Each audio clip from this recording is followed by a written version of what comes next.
Quand un parent change de sexe, ça pose une question pour chacun, et d'abord pour celui qui change de sexe. Quelqu'un qui change de sexe, c'est-à-dire qui change de genre, il se redonne une origine, il se redonne un corps, il se redonne une différence. Finalement, il se réinvente, il se transforme. Et l'enfant assiste à cette transformation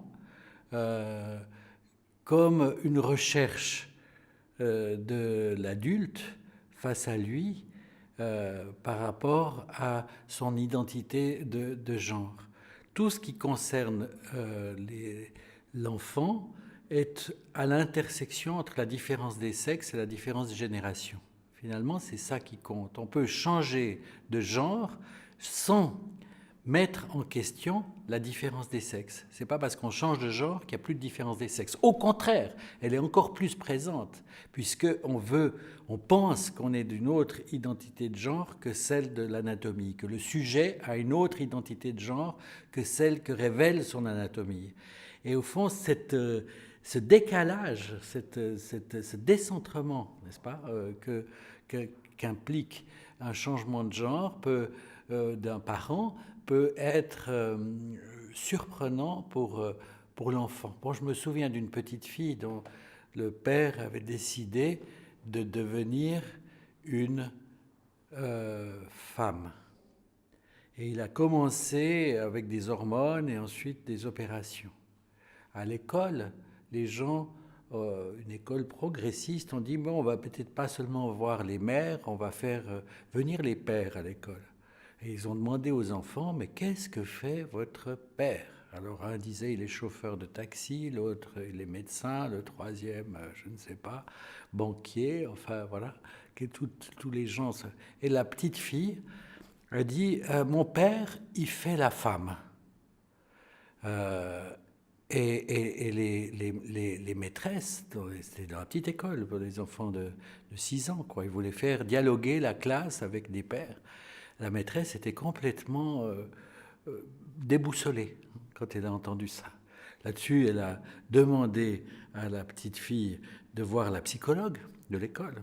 La psychologue de l'école lui a dit « Et toi, plus tard, qu'est-ce que tu voudras faire ?»